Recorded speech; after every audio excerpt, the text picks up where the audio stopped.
Hey guys, this is सार्थक from modxtech। सो आज की इस वीडियो के अंदर हम लोग करने वाले हैं पीसी बिल्ड अंडर ₹1 लाख। जानते हैं कौन से best of the best components हम एक 1 लाख रुपए के पीसी बिल्ड के अंदर यूज कर सकते हैं। और ये जो पीसी बिल्ड होने वाले हैं, आप इसके ऊपर बहुत ही आराम से यार 2K के ऊपर गेमिंग कर सकते हो, हाई रिफ्रेश रेट की गेमिंग कर सकते हो। साथ साथ अगर आपको अपनी वीडियोस को यार एडिट करना है तो आप वीडियो एडिटिंग भी इसके ऊपर कर सकते हो। और अगर आप मतलब ओवरऑल कोई भी प्रोडक्टिविटी वाला काम करना है ना, वो भी बहुत आराम से कर लोगे। और गेमिंग करना हो तो भाई वो तो मैंने आपको बता दिया कितनी अच्छी लेवल की करवा सकता है, 1440p की या फिर हाई रिफ्रेश रेट की गेमिंग आप इसके ऊपर बहुत आराम से यार कर लोगे। तो जानते हैं कौन से best of the best components हम इस पीसी बिल्ड के अंदर यूज करने वाले हैं। तो चलिए दोस्तों फटाफट से इस वीडियो को हम शुरू करते हैं। सो गाइस यार, मेरे चैनल के ऊपर ऐसी पीसी रिलेटेड कंटेंट के बारे में ही बात करी जाती है।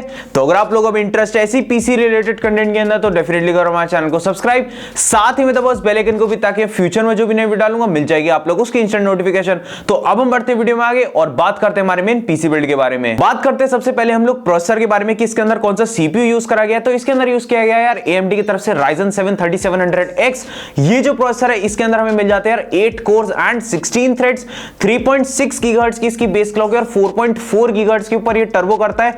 AMD के ये Zen 2 आर्किटेक्चर के ऊपर बेस्ड है, यानी कि आप लोगों को पता ही यार ये थर्ड जनरेशन वाला प्रोसेसर है, तो ये Zen 2 आर्किटेक्चर के ऊपर बेस्ड है। 32 MB की इसमें कैश मेमोरी हमें देखने को मिल जाती है। और भाई ओवरऑल काफी अच्छा प्रोसेसर है, 8 कोर 16 थ्रेड मिलते हैं। तो अगर आपको गेमिंग करनी है तो भाई उसके लिए तो मोर देन इनफ तो ये है ही। अगर आपको एडिटिंग करनी है तो बहुत आराम से आपकी एडिटिंग तो बहुत प्यार से करवा देगा। अगर आपको 4K में वीडियो एडिट करना है तो बहुत आराम से करवाने के कैपेबल है। और बात करूं इस प्रोसेसर की मैं प्राइस के बारे में, तो ये आप लोगों को बहुत आराम से यार 27 से लेकर 28,000 रुपीस का मार्केट के अंदर देखने को मिल जाता है। बात करूं अगर मैं रैम के बारे में, तो रैम इसके अंदर यूज करी गई है कॉर्सर की तरफ से Corsair vengeance LPX 8GB RAM की टोटल 2 स्टिक्स, जो कि 3000 मेगाहर्ट्ज के ऊपर क्लॉक्ड है। और टोटल रैम हो जाएगी हमारी 16GB की। 16GB की रैम हमने इसके अंदर यूज करी गई है और ड्यूअल चैनल के अंदर है, क्योंकि मैंने आपको बताया 8GB रैम की आपको 2 स्टिक्स लेनी है तो रैम चलेगी ड्यूअल चैनल के अंदर। तो हमको परफॉर्मेंस में थोड़ा बहुत अच्छा खासा इंक्रीमेंट हमें देखने को मिल जाएगा। साथ ही साथ मैं आप लोगों को बताऊं, क्योंकि कॉर्सर की रैम यूज करी गई है तो आप इनको थोड़ा बहुत और अगर फर्दर ओवरक्लॉक करना चाहो तो आप इनको ओवरक्लॉक कर सकते हो। आप इनके जो लगभग आप इसको 3400 मेगाहर्ट्ज तक आराम से और ओवरक्लॉक कर सकते हो।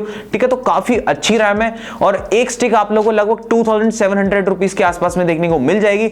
तो जो हमारा रैम है वो टोटल यार आप लोगों को 5500 रुपीस के अंदर देखने को मिल जाएगी, टोटल 16GB की रैम। अब बात करते हैं हम लोग मदरबोर्ड के बारे में। तो मदरबोर्ड इसके अंदर यूज करा गया है MSI की तरफ से B450 gaming pro carbon AC motherboard.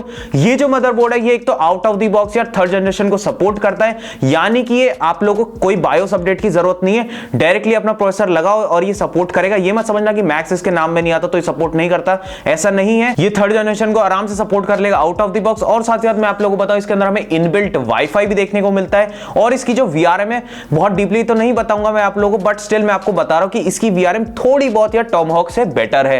तो और ये ARGB को भी सपोर्ट करता है, यानी कि एड्रेसेबल RGB को भी ये सपोर्ट करता है। तो काफी अच्छा मदरबोर्ड है। ओवरऑल इसकी जो अगर मैं प्राइस के बारे में बताऊं तो ये आप लोगों को लगभग 12,000 रुपीस का देखने को मिल जाएगा।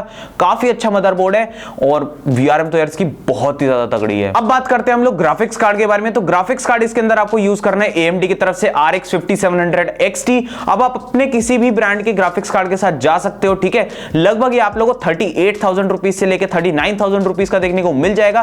काफी अच्छा ग्राफिक्स कार्ड है। अगर आपको 2K के ऊपर गेमिंग करनी है बहुत आराम से करवा देगा।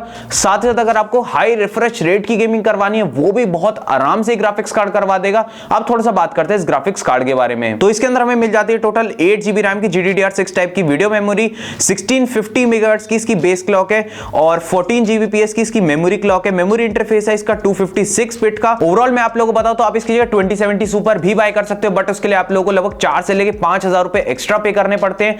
बट यार वो जो ग्राफिक्स कार्ड है बस उसके अंदर हम लोगों को एक रे ट्रेसिंग वाला फीचर मिल जाता है, जो कि मैं मानता हूं कि इतना ज्यादा अभी फिलहाल प्रैक्टिकल नहीं है। तो आप 4-5,000 रुपए बचा के इस ग्राफिक्स कार्ड के साथ जा सकते हो। लगभग बिल्कुल 99% आप लोगों को सिमिलर परफॉर्मेंस इस ग्राफिक्स कार्ड के साथ देखने को मिल जाएगी। अब बात करते हैं हम लोग स्टोरेज के बारे में। तो इसके अंदर आपको यूज करनी है एक NVMe SSD और साथ में आप लोगों को यूज करनी है एक 1 टेराबाइट की हार्ड ड्राइव।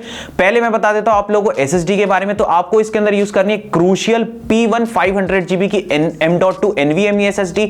ये SSD आप लोगों को लगभग 5700 रुपीस की देखने को मिल जाती है। SATA SSD की जगह मैं आपको रिकमेंड करूंगा कि भाई आप NVMe SSD के साथ जाओ, बहुत सस्ती हो रखी है आजकल NVMe SSD। एक टाइम था भाई बहुत महंगी आया करती थी, बट अब फिलहाल ये काफी ज्यादा सस्ती मिल जाती है हम लोगों को। तो मैं तो